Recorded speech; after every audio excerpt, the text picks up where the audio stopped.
Well, hey there. It's your old pal Keith from wavetables.lol. That's wavetables.lol, home of KRC Mathwaves, my gigantic collection of wavetables, single cycle waveforms, and even some samples for all sorts of modern synthesizers, including our new friend Korg Multi-Poly. Let's go up a couple octaves, huh? As I mentioned in my original video about multi-poly, this is an incredibly beautiful sounding synthesizer with a lot of timbre range. And as I mentioned in that video, it had me thinking about wavetables a little bit differently than I think about them when I'm using something like Korg Modwave, right? There's Modwave native. This is the Korg Multi-Poly editor librarian, which is like an extension of the screen that just runs on your computer. Pretty cool. Just like you get with WaveState and Modwave. Anyway, I was thinking differently. Excuse me. Oh, it must be drink time, eh? Set that down carefully over here. Don't dump it into the mixer, Keith. Thinking about wavetables a little differently, because, there's kind of two types of wavetables. Sometimes we're, just trying to create a collection of, different waveforms to select and use as the basis for our patches. But other times we're designing an oscillator. And so a lot of my wavetables, are about like imagining some oscillator, like the Bezier curve waveforms, for example, where I draw a Bezier curve. I guess we should look at one of those, huh? Where I do something like, I will draw a Bezier curve. Let's see, where's Bezier? Ultra high. And then morph it over the life of the wavetable, right? Like, there we go. So these waveforms, make a lot of sense together, right? And I'm showing them here on the Korg Modwave native plugin because it's a lot easier to visualize, right? Anyway, so that's that's one approach. And then the other approach is to build a wavetable that's a collection of different waveforms, some of which might be similar, some of which are different. They might be randomized, they might be sorted in some way. But to, pick out those individual waveforms and not so much be thinking about the wavetable as something that we're going to sweep or morph over in some kind of, slow way. So, in KRC Mathwaves, inspired by Korg Multi-Poly, I went to my huge training data set that I've used for my latest variational autoencoder AI models, if you will, that generate waveforms and wavetables. And that training data set is 8.5 million. That's 8.5 million waveforms of different types. And in this case, rather than, using this to train a V, I'm just taking the individual waveform data and putting them into wavetables in a couple different ways. And there's basically 4 different types. Let's go over into Modwave native really quick and just so we can kind of look at them and see them. So, there's a whole new collection here. It's in all the different formats for all your different wavetable synthesizers. But for Korg Multi-Poly and Korg Modwave, there's a what am I trying to say? Oh, there are bundle files. So there's a bundle for Multi-Poly, there's a bundle for Modwave, and then there's also the individual wavetables saved in Korg wavetable format. So you can import them in all sorts of different ways. One of the cool things about Multi-Poly and Modwave is that like the wavetable files have metadata in them, right? So there could be a description, there could be an author, and they can have categories, right? So when you import these into multi-poly or to modwave, you will find a couple new collections. So let's start with the ZCross ones. So there are 1, 2, 3, 4 collections of zero crossing waveforms. And what these are they're 8 frame wavetables for the most part, that just have different kind of basic synthesis waveforms in them. And we're not hearing them here. Maybe I'll turn this up. Oh, I guess we'll be recording that, so we could hear that. I can switch that in post. I can't hear what they sound like because they're not in this set of headphones. Anyway, so these are composed. So these wavetables, the zero crossing wavetables, they come in 2 flavors. So there are versions that have 8 waveforms apiece. And of course, if we were to dial down our crossfade width, we could see the specific waveforms that are in this wavetable, right? And then there's also variations that are like ZCross, number of zero crossings, and then 64. The 64s only happen in zero crossings of 2 and up. But so here's a zero crossing 2 64 frame wavetable. You can hear all those different waves. And so the waveforms in these wavetables have this number, in this case 2, zero crossings, right? And what we mean by zero crossing is that when we look at the waveform, we're not taking into account the start and end, which might end at 0. But we're looking for a sign change across the waveform. So you can see that this one crosses 0, like somewhere maybe like here and here. Maybe rotate its phase.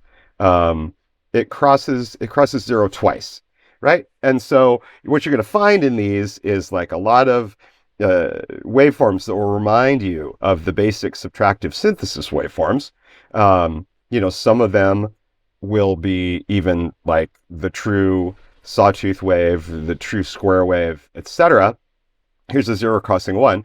But here's a waveform, for example, on the screen that has just one zero crossing, but you can see that this is essentially a like a stacked sawtooth. So there's like one sawtooth wave, and then there's another one, maybe a couple octaves up or something.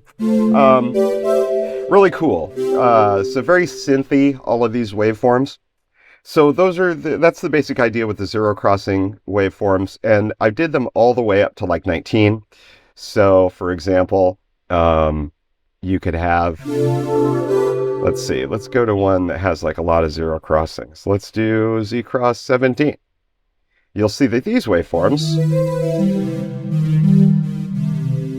are, more complex in a way, right? Okay. Now, in addition to the zero crossing waveforms, there are some sorted waveforms. So rather than just limiting ourselves to waveforms that have X number of zero crossings, I also did these collections called Britesort. So there's KRC Britesort 8. These are 8 frame wavetables that have just randomly selected waveforms in them from my giant training data set. But they're sorted using, it's my own algorithm. Now, sorting waveforms by timbre is actually quite difficult. I don't think anyone has I don't think anyone's really attempted to solve it. We do have a thing called Mel spectrogram sorting. What I did to try to get waveforms that are similar to each other, kind of, closer together, is came up with an algorithm that considers the number of zero crossings, but is also looking at things like spectral flatness and the spectral centroid. And it mostly works. In the case of this wavetable, you might consider this waveform to be very bright, right? And you would say, well, maybe that should be at the top of the wavetable. But for the most part, this sorting basically works, and you will find, across the different waveforms, or say across the different wavetables, like at a certain position, you will find things with similar brightness. So like halfway up here, that this waveform should be similar to this one. So that's kind of neat. Again, they come in both 8-frame and 64-frame varieties, and there are 1,024 of each style of wavetable. So here's a Britesort 64. All right. Let's see. We've also got one more sorting algorithm I mentioned just a minute ago, like Melsort. So we also have KRC Mathwaves wavetables that are composed of 8 randomly selected waveforms that are then sorted using the Mel spectrogram. And honestly, you know, sometimes the Melsort actually works better than the algorithm that I came up with, but whatever. In general, it's just kind of a loose way to organize these waveforms. Okay, let's take a short break and we'll continue. All right, we're continuing with part 2 of this video, where we'll go through some patches. All right, so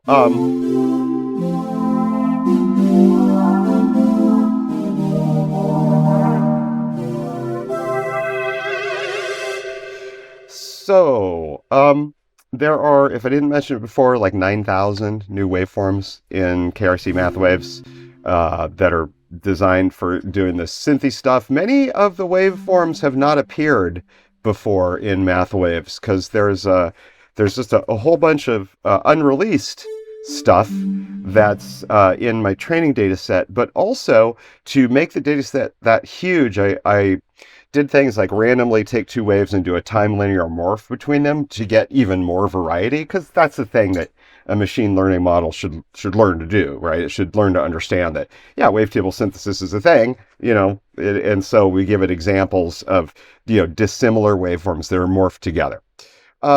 So let's go back into multi-poly and I guess just like listen to a few of these.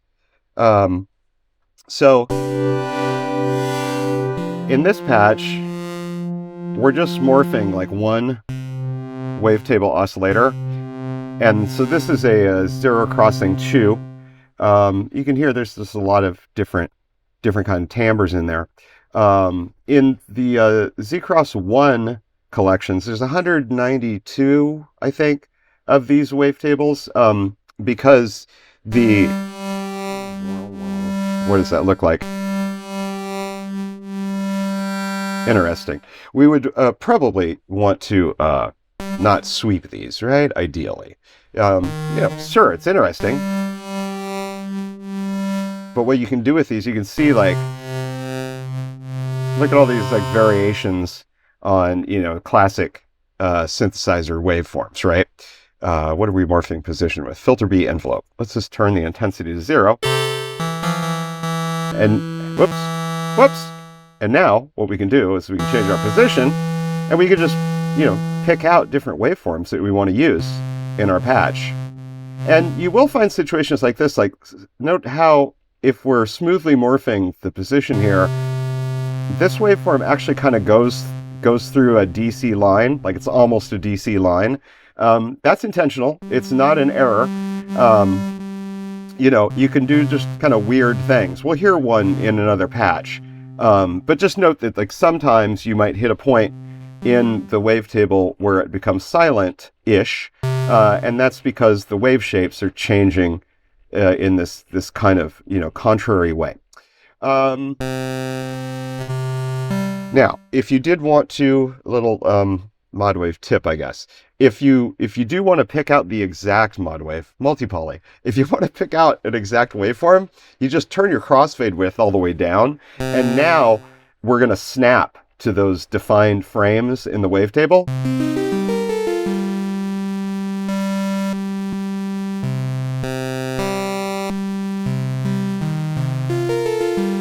Maybe we like that sound, right? And, you know, we could do something like copy this oscillator, paste it over here in oscillator 2.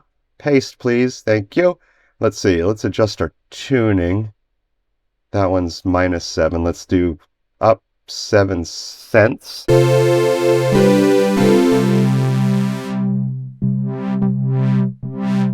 can hear the effect of the very sweet sounding SEMP filter here. I mean, it's great.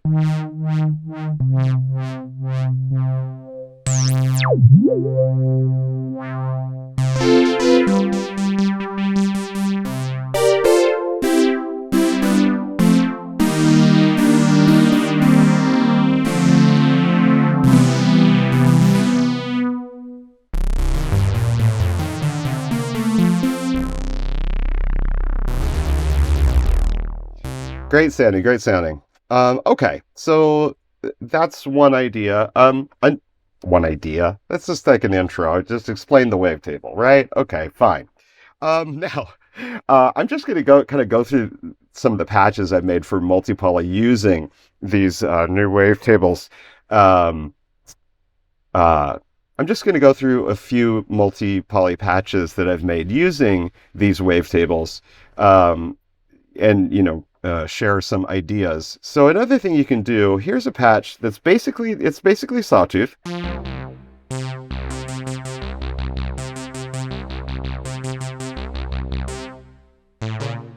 How's that go?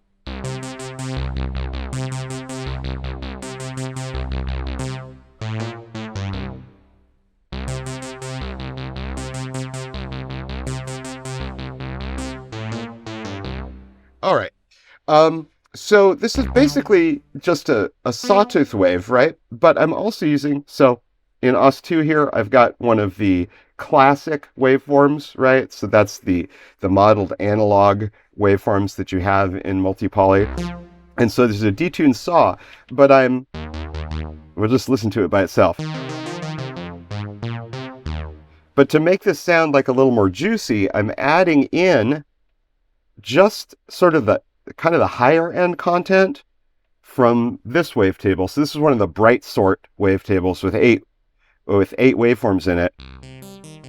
And you hear this little, it's sawtooth-like, right? But it's got all those wibbles in it. I always call these wibbles. It's clearly being like morphed to some other, maybe one of the bell-like timbres that are all over KRC Mathwaves. And then we're using the tilt-up modifier here. So, one of the really cool things in both modwave and multi-poly is you've got all these different wavetable modifiers. And if you just want to, let's turn it off, change it to none. Here's what this waveform sounds like. And you note that its level is fairly low. So I just want to mix in a little bit of it. So there it is normally. But if I just want to focus on the higher harmonics, I can do tilt up or tilt up plus. And so now that's a little bit squirty, and this has the net effect together of, making the filter sound juicier in a way. It's using the Minimoog filter emulation, which is a great sounding filter. I'm making filter face, aren't I?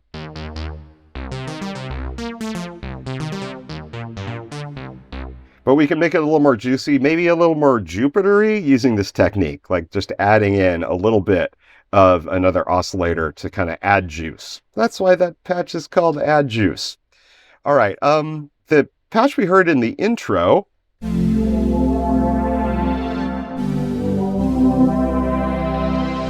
is named Andromeda, in part, because a lot of the sounds you can make on multi-poly actually remind me of the fabled Alesis Andromeda, which I did own for a while.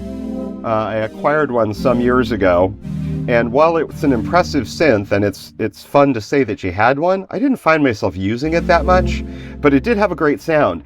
And a lot of the features that are in multi-poly can lead to sounds that are very much like something you do on the Andromeda. And I like the fizz on this. This is using the SEMP filter. And you'll note that I've got the crossfade parameter up here. Crossfade kind of morphs this filter between a low pass and a band pass. And so if you turn it all the way down, right, we don't kind of have that top fizz, but if you turn this up, It's a nice little fizzy effect.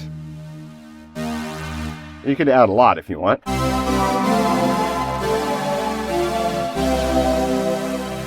And this is a 2-layer patch, so there's something similar going on the other side of it, I guess.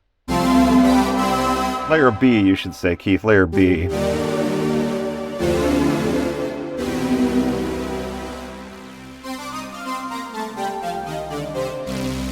So this is again using, what's it got here? So a ZCross 3 waveform and another ZCross 3.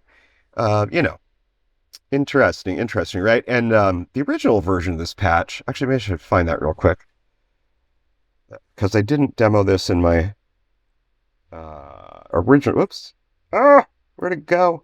I didn't demo this in my original multi-poly video, but here's the sound that is just using, I guess, it's using the shaper. So it's shaper and a detuned saw, and then the shaper and another detuned saw.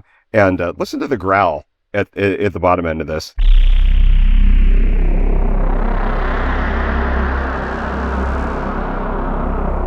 It's fantastic. It's great sounding.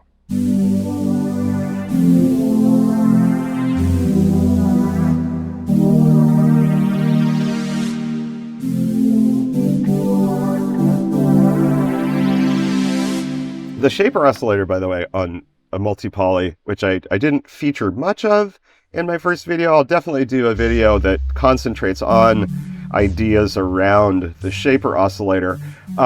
It sounds really cool, and one thing that I discovered about it is that the oversampling mode, so you've got 2 oversampling modes, you've got standard and you've got extreme.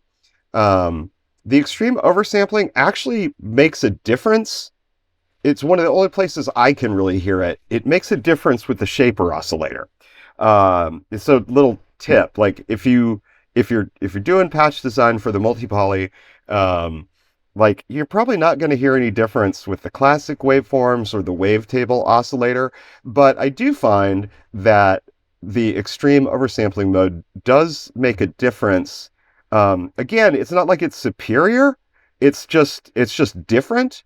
Maybe makes the shaper a little more open rather than, you know, being a little bit kind of fuzzy and dirty.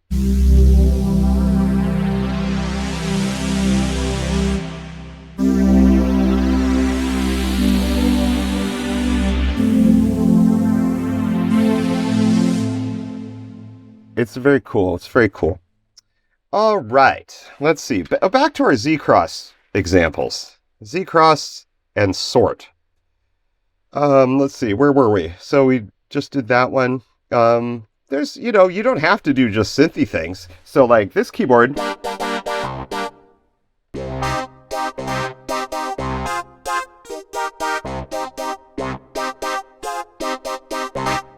This keyboard has a lot of range. And so, you know, you can use these synthy kind of waveforms to do emulations of more acoustic sounding things, right? So this is like a clavinet type of patch.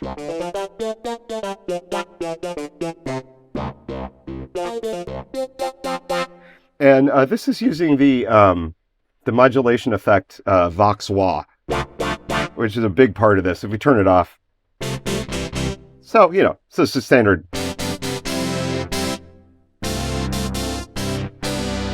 Kind of sounds like a clavinet. Kind of sounds like a maybe a, you know, analog clavinet, right? An impression emulation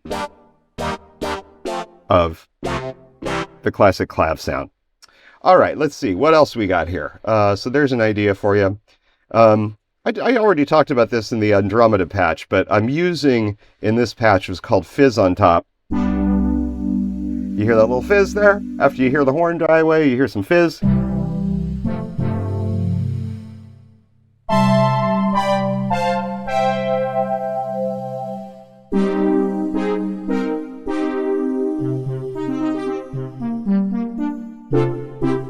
That's using this crossfade parameter again on the SAM filter.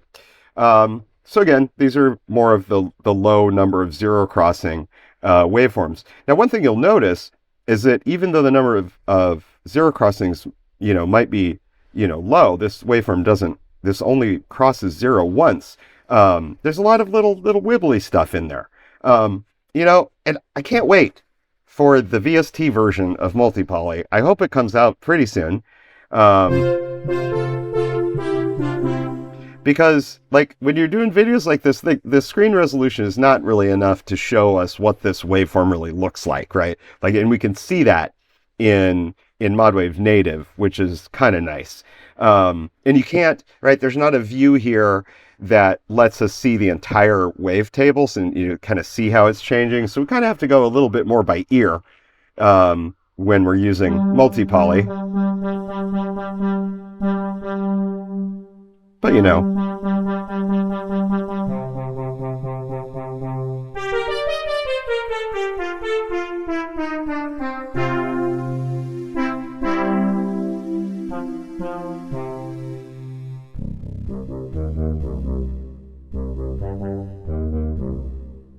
all right. What other things have I cooked up with these wavetables, eh? So let's see. So here's a patch keys. This is using one of the Britesort wavetables, again, one with 8 frames in it. And then what else? Oh, a ZCross 5.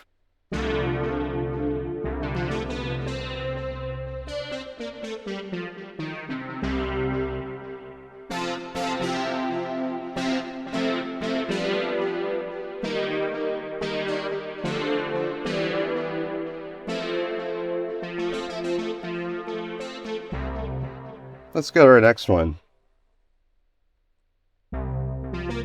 Oh, that's a clone. I didn't do anything different there.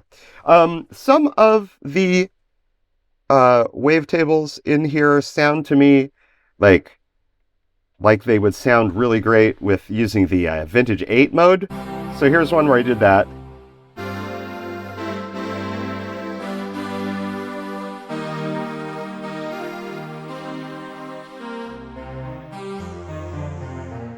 And you can really hear on some keys, like F.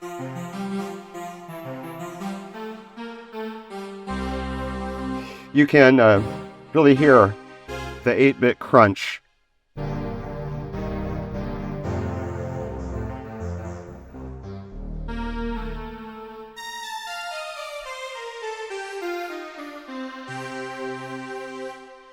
So that's kind of nice. All of these wavetables respond really well to the different wavetable modifiers. Keep in mind that you've got all these crazy modes, right? Like the 4 steps mode, like takes your waveform and it breaks it up into like little lands, and there's only like 4 of them.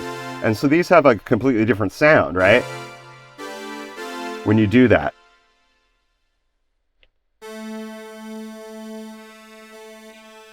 They become sort of square wavy.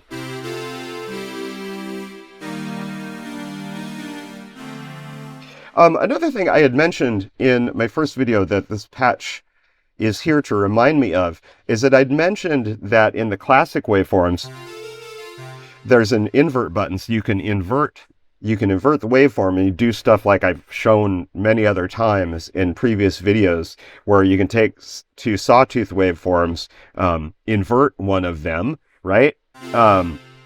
And they'll cancel each other out. But then if you slightly change the tuning and then modulate that tuning, usually with a square wave, you get a sound that's exactly the PWM waveform.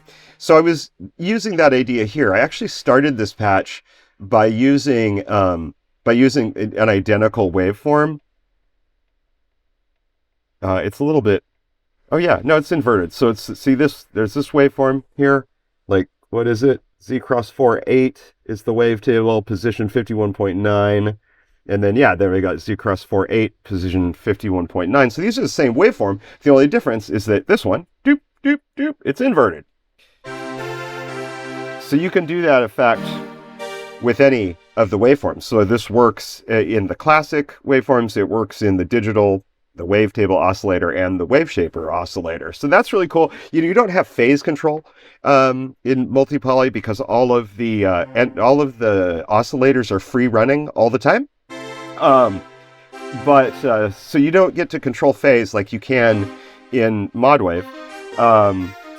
But you do have invert, which I think is pretty cool. And I wish modwave had invert. There's so many things, right, that we wish that each synthesizer might have. But I don't know. Korg's clever. They're like each of their Korg R&D synths that are designed here in California, kind of have their own character to them. They have their own special set of things they can do. Multi-poly is I think it's my favorite right now.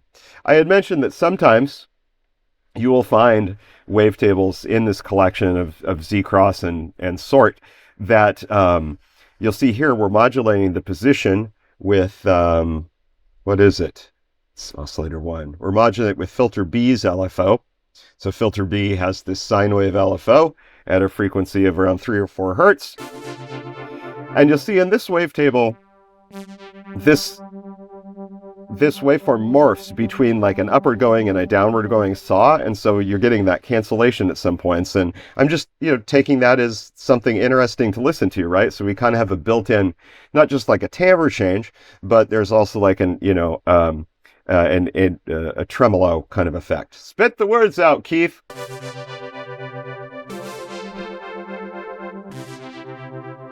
I don't know. I think that's kind of fun. Let's see. Inspired kind of by layer rotate mode, because we have these wavetables. I keep just trying to show the whole wavetable, but that doesn't exist here yet. Maybe someday that'll be part of the editor. It would be nice if it just showed the waveform. Then I wouldn't have to record my screen separately, right? But whatever. So what we're doing here, I guess you can see it over here, is every time I hit a key, we are using one of the random modifiers. So we're using the random 1 positive going modifier here to add a random number to our position. And because crossfade width is all the way down, we're just going to hear these 8 waveforms, but it'll be a random one each time.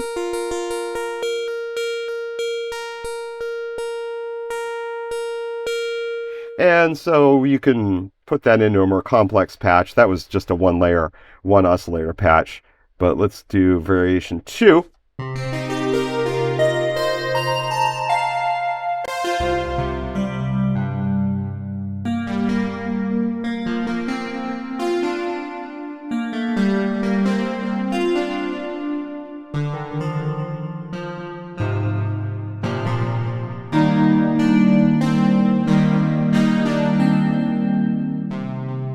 Yeah, we don't want to get a copyright strike, right? And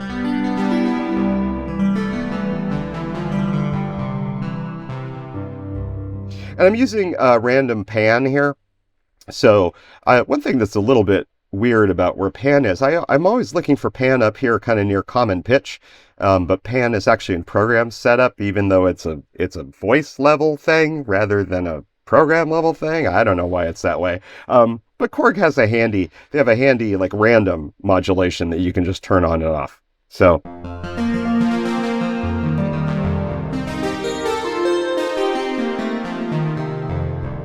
random pan will put things at some random, each voice is in a random location in the stereo panorama. If you're lazy and you don't want to set up that modulation yourself or use key tracking or something to pan, which is a great thing to do. You could do a lot of keys stuff here. This is really simple patch, and then I kept doing new modulations on it and doing stuff like this.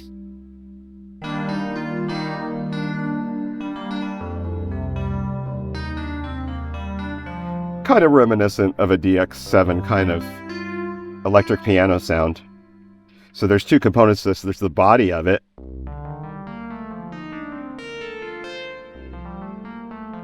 And then there's the tine sound, which I'm modulating the volume on that using velocity.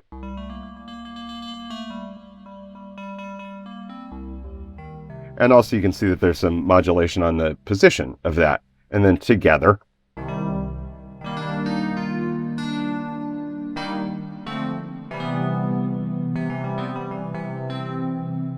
So once you have a patch like this, right, you can just kind of swap out the different wavetables, or maybe just change the position within a given wavetable a little bit.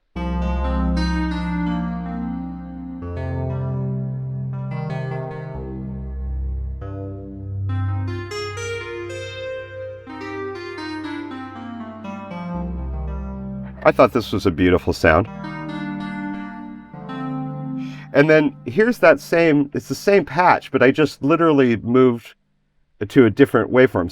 So Oscillator A here is using ZCross 2, the 64 frame versions.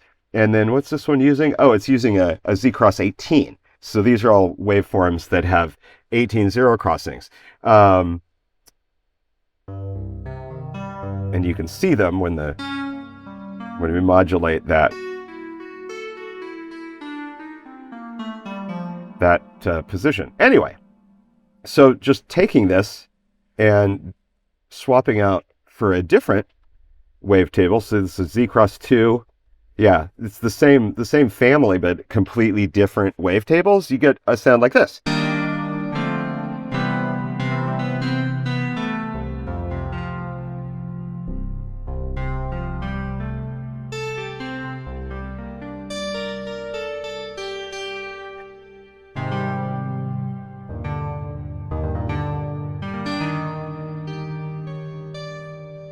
It's very piano-like, actually, right? Sort of kind of sounds like an electric grand or something like that. If I gave my patches sensible names, I'd call this Electric Grand 4. Okay. Oh, another thing. Here's a tip. We were just talking about panning, right? You'll see that I'm using amp key track here to change the panorama per voice. So if you watch pan here, when I'm very low on the keyboard, you see this note is over on the right, and if I'm very high on it, this note sorry, that was on the left. This one's on the right, the low one's on the left. Yeah, directions, how do they work? And so this gives you the impression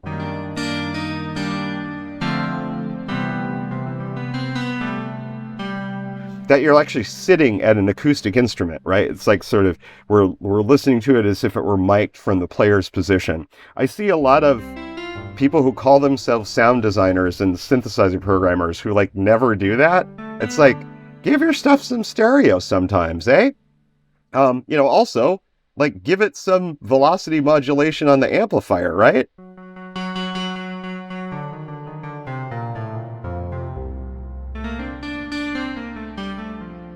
I mean, there's almost no excuse to not have that.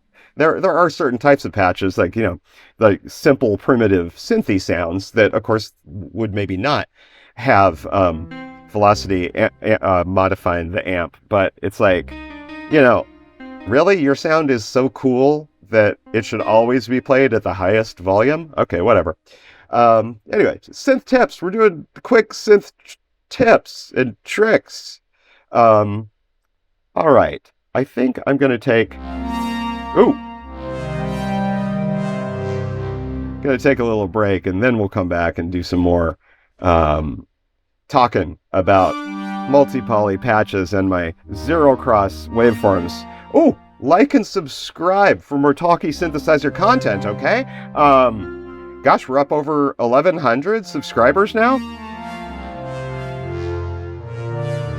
which is very gratifying. So like and subscribe. Come back for more. Go visit my Mathwaves playlist of videos and discover all sorts of new and different things about my wavetables and other synthesizers and ways that you can use my wavetables and blah. It's fun. It's fun. There are people that do like my channel. I hope you do. Okay, I'm going to take a quick break, and then we'll do some more of this nonsense. So, one thing I should probably mention before I continue is these new sets that are in KRC Mathwaves are a total of more than 9,000. It's 9,344 new wavetables that I feel like I'm rustling. New wavetables designed for kind of picking out specific waveforms, maybe doing small modulations on them like we're doing here, right? But to get access to a bunch of, really kind of synthy waveforms, there's like 9344 of them, and they're all in KRC Mathwaves. It's $29 at www.wavetables.lol. Sometimes we do specials, and I might do a special here for the Christmas season, the holiday season, which we're in.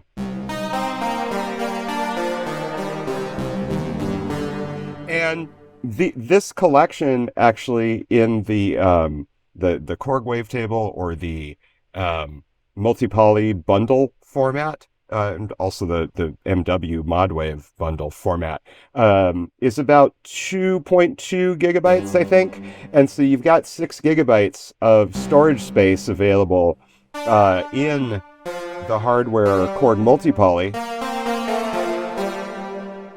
So these will easily fit, and you can have a bunch of other stuff. You can see that I've got, we've got all the built-in wavetables, but I've got a few more of my collections in here, including the entirety of KRC Mathwaves Volume 1, Math Volume 2, and Math Volume 4. I talked about in other videos, of course. Oh, and it looks like I've got like all the sharks too. How many sharks? Yeah, like 1024 shark waveforms too. Okay, let's go back into our editor view. One thing that you could do that's kind of interesting is it's interesting to experiment with like the Britesort waveforms, like versus the Melsort waveforms. There's really not a huge difference between these, I guess, in terms of how the sorting actually came out. But in a patch like this, so we've got in OS1, we've got a Britesort 64 wavetable.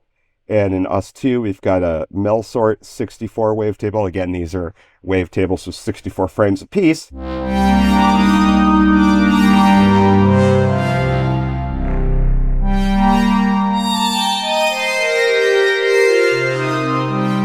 And once I have a simple patch set up, yep, we're using the SCMP filter, of course, because it sounds great. We could just take and change the positions of what waveforms we're picking out in the wavetable. And in this version, see, I've got my crossfade width down to 0. So I'm going to like land on the exact frames that are in this wavetable. And it's actually rather a lot of fun just to go through and select different interesting looking waveforms. Or we could change them on the hardware.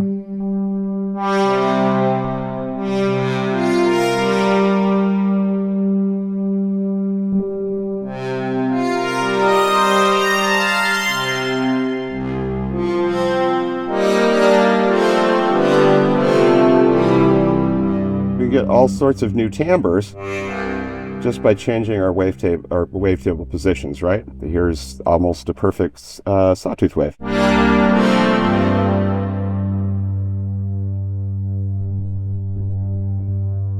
If we go up the wavetable, we get stuff that's brighter in a sense.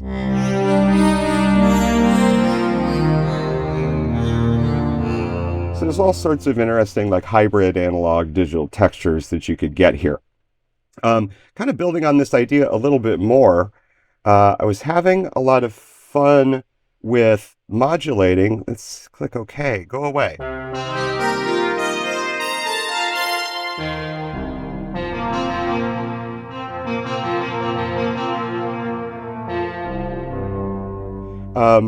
Modulating the position in these wavetables with the Kaoss pad.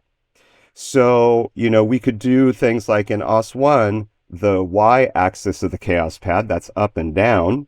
Let's see, are we on OS1? No, OS1.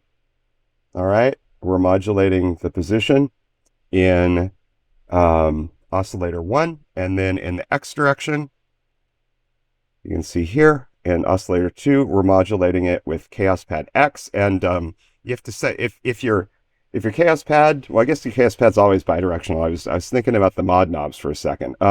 The appropriate modulation here is to change Kaoss X and Kaoss Y to be 50, and then you'll get the full range of change across the Kaoss pad.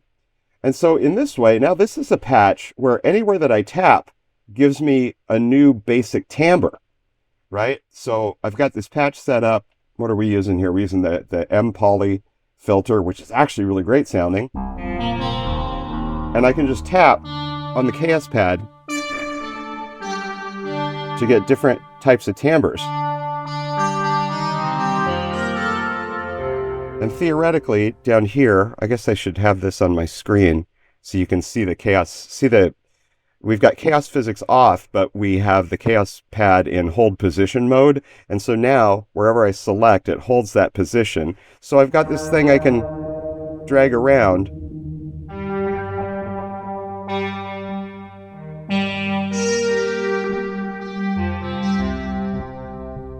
And I'm selecting different waveforms from the wavetable.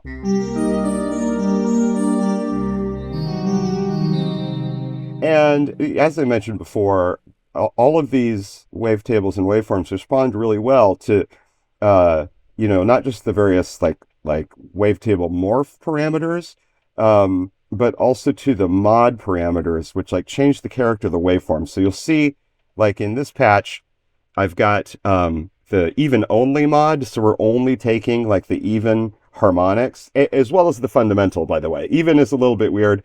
It keeps the fundamental, which is harmonic 1, but then everything else, 2, 4, 6, 8, those are the only other harmonics present. So this is filtering these guys so that they only have even harmonics, and I thought this was a very pleasant sound.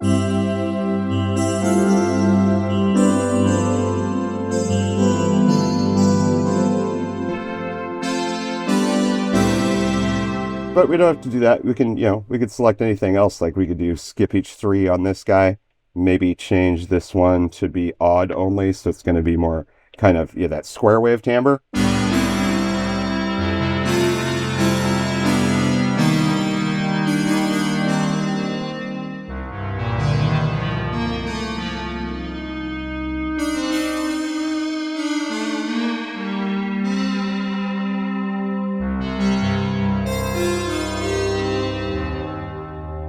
Lots of neat stuff. So you can create your own interesting waveforms. Like what if we went over to OS2 here, and let's change its morph type. Let's do like stretch on it, right? So now, by moving the morph parameter, whoops, what's happening? I wanted to do that on OS2. I'm a dum-dum. All right, let's change it to stretch. And then, right, we can kind of wibble the waveform. Now this sort of, when it's moving, if it's modulated with the LFO, this kind of, it'll sound like a little bit like a PWM sort of effect, but it depends, of course, on the waveform that's in here. So I can get all sorts of different waveforms that way. The flip mode is pretty interesting. This flip mode inverts the waveform, like where this split point is located. And this can also give us, let's turn off OS1. You hear that kind of beating effect. But if we just if we didn't want to, have this continually moving, which I think is a pleasant effect, you could also just turn it off, and then you can dial in just exactly where you want the flip to happen. And so you see, now we've created this waveform that has a kind of a little pulse wave at the end of it, and we can hear that pulse wave.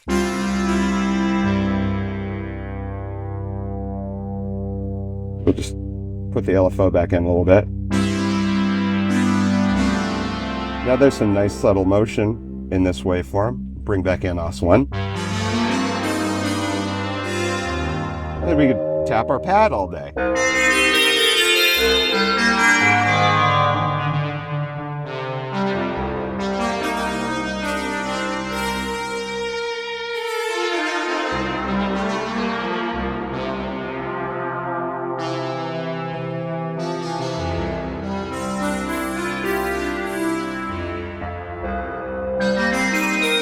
And if we got tired of these exact waveforms, changing this patch is just as easy as grabbing a different Britesort. I had these set on Britesort and Melsort 666 because I'm just that sort of person.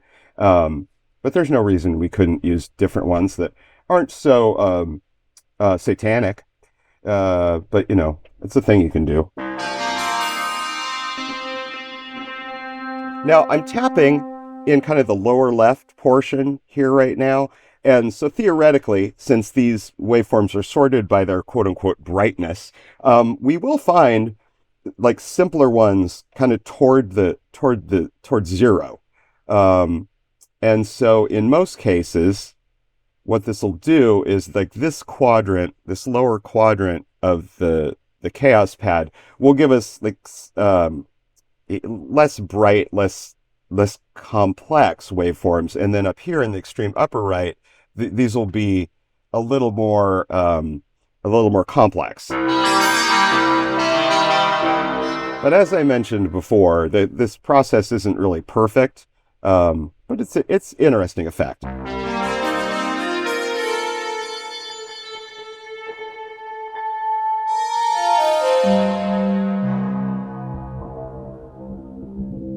And in this version, you'll see I've got my crossfade width all the way up. And so, there's a chance that the blends between waveforms, might have little amplitude or phase things that are kind of funky in them. And again, that's like a feature, not a bug. But if we wanted just to snap to the waveforms in the wavetable, right, each of the 64 frames, we could turn that all the way down. And then we're always assured of getting the exact waveform that lives there, okay? I spent probably about 2 hours just messing around with these kind of patches and exploring the different sounds that you can get for this collection. Again, if you have a patch like this,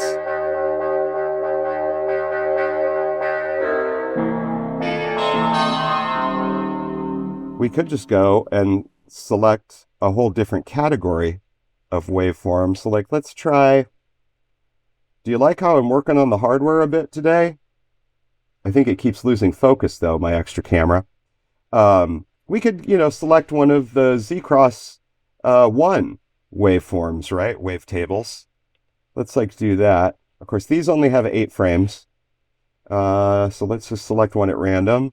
Then we'll go over into here and we will put one of the KRC ZCross 1 wavetables in there. Let's pick like this guy.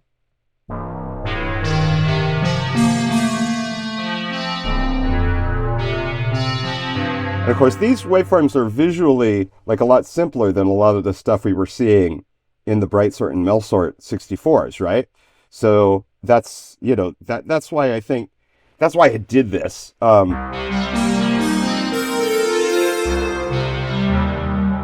Let's change our modifiers here again. Let's see, that's none. Let's change this back to none.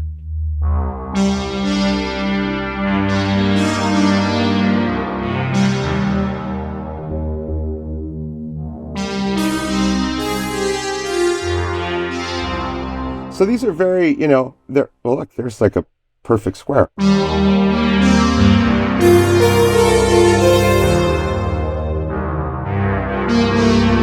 And this wild waveform, what is it normally? Without any modifiers on it. That's pretty cool. So these are really great for like subtractive synthesis, and they're, kind of more predictable, right, than many of my other waveforms, and they work great with the modifiers. And so you can do just all sorts of interesting things with them. That's a very interesting type of patch. I have a ton of variations on that. These are more explorations, I guess, of using the morph modifiers. What do we have here? Yeah, so this is a ZCross 1 in oscillator 1, and then what are we doing with it? We've got flip going. And then in Os 2, we've got a ZCross 4 where we're doing tilt up.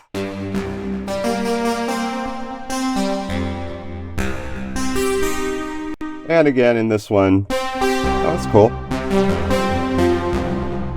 As we tap around, we can morph these waveforms into each other and get like different timbres.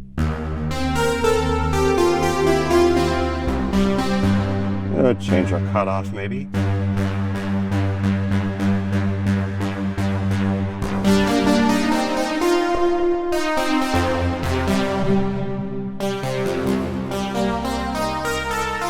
More nasal.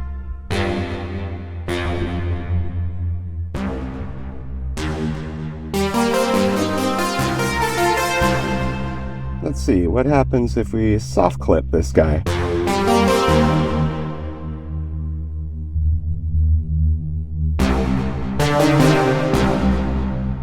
And what about if we did like the 4 or 8 steps on this guy?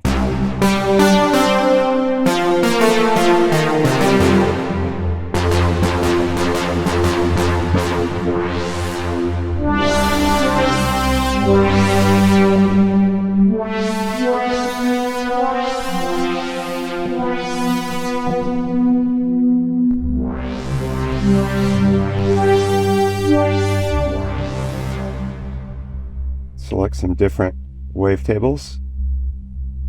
Maybe, yeah, let's go up into the ZCross 2s here.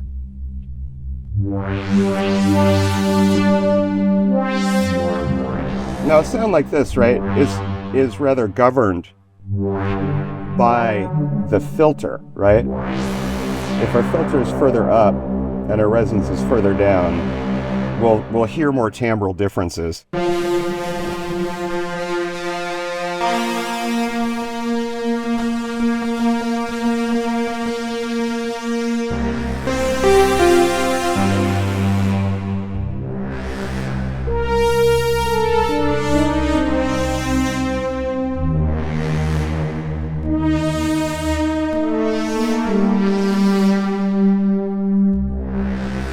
Anyway, I think these are super neat. Should I even continue? I don't know.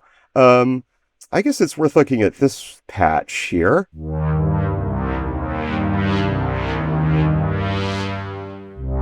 So here is a patch where it's a 3 oscillator patch where instead of using, say, like the classic sawtooth wave, I just have variations on the sawtooth wave that I've picked out from various Z-crossing wavetables. So this one, which is kind of a compound saw here, you can see there's a couple different octaves of sawtooth going on in it. And we're also modulating the stretch parameter just a little bit, just to keep it in motion. So it's a Z-cross 3. Here's another one from the Z-cross 3 wavetable collection. There's another one here, and an even different one here. And of course, they have different ramp shapes, right? So some of them go up, some of them go down, and together this creates a very it's like a standard like sawtooth patch, but it's going to be very rich, and it's going to be a little bit bright.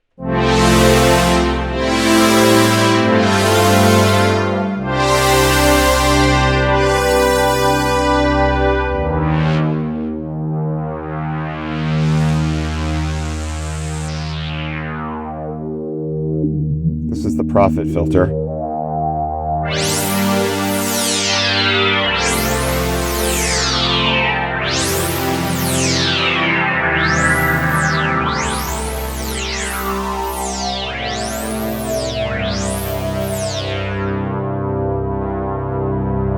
Portamento.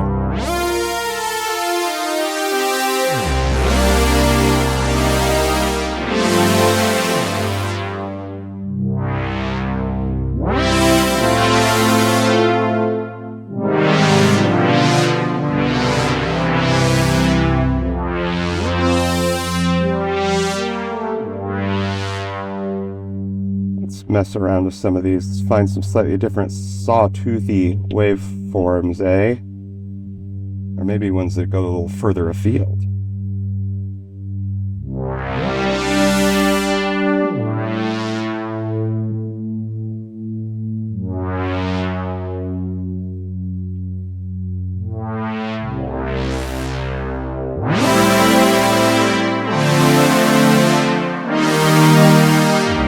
I mean, we could make one, even a sub-oscillator, right? Maybe that fourth one, tune it down 2 octaves.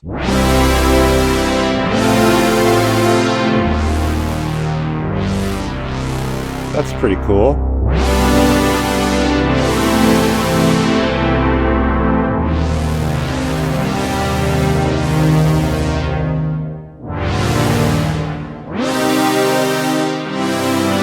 A funny story about Portamento. Did I talk about this already in this video? I thought it was kind of interesting that the multi-poly has Portamento on by default in its init patch. And then I realized, oh, well, there's this huge Portamento knob right here. That's why that's enabled all the time. Anyway, that's kind of cool. It's, the designers were like, hey, mess around with Portamento. It's fun. All right. Well, maybe what I'll do is just play out with a few little more explorations. Very simple synthy patches that use these ZCross waveforms, sometimes in combination with the built-in classic waveforms. So this is essentially a detuned saw patch. But then we add a little bit of timbral diversity to it by turning on these other oscillators.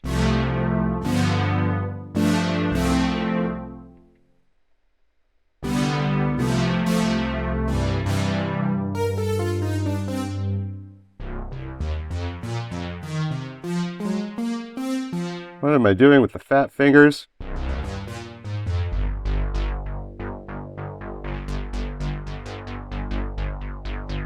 That Pro filter is really nice.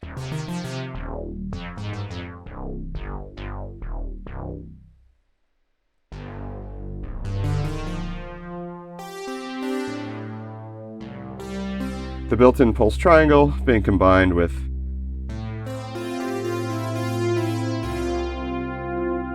more of the Z-crossing waveforms. That seems like it's almost the same, doesn't it? Why'd I save it with a new name? I don't know. Just Z-crossing waveforms by themselves.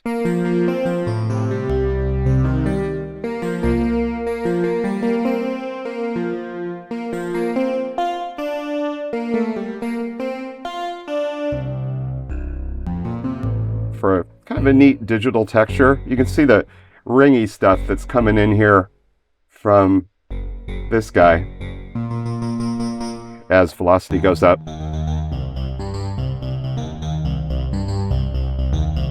I don't know, sort of Depeche Mode-y.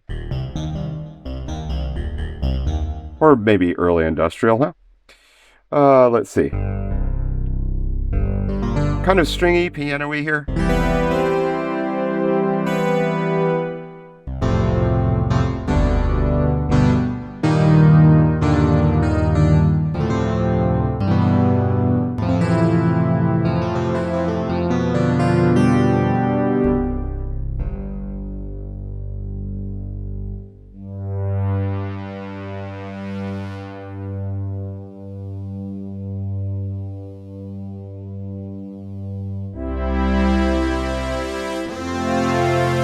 A little bit of Portamento in this one that comes in at random times.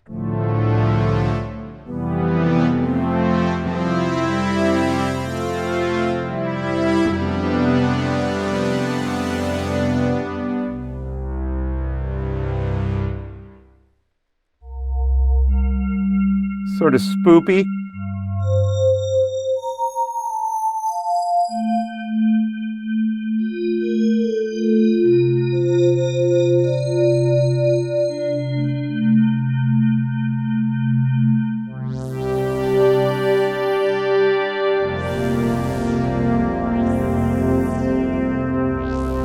Planetarium music, right?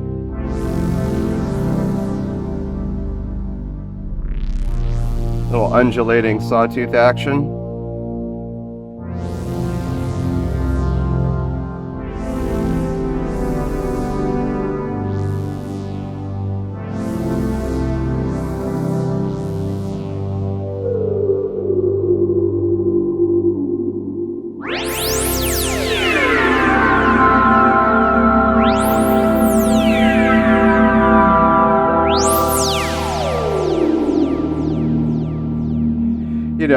And then I was just messing around. I was like taking some of these Z-Cross ideas and just, going to completely different parts of my wavetable collection. So one of the polygonal waveforms and a Bezier Vey from collection 119.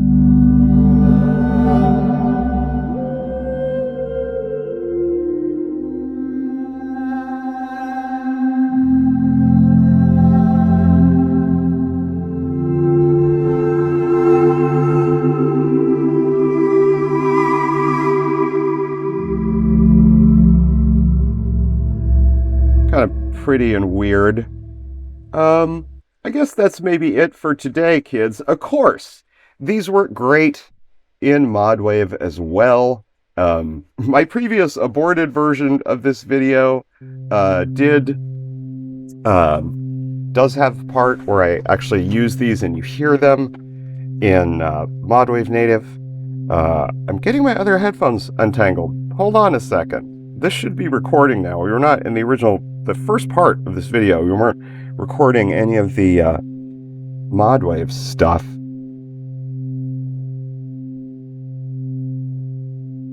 Let's panic you out, Modwave. You're going a little crazy there.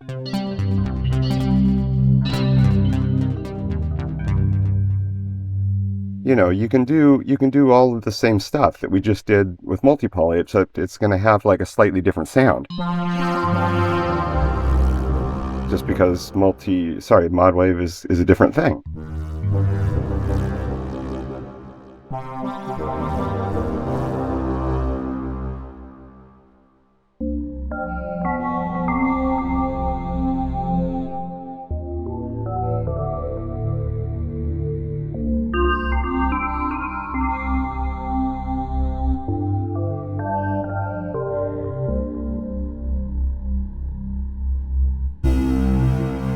Using the multi-filter here.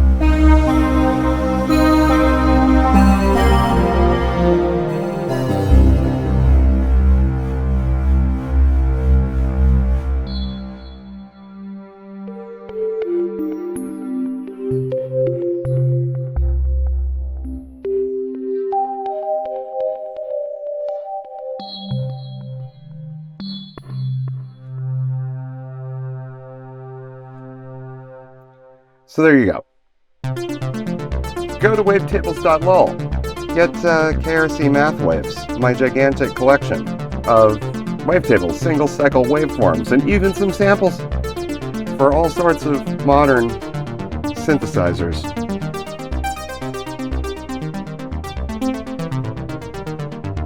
See you later.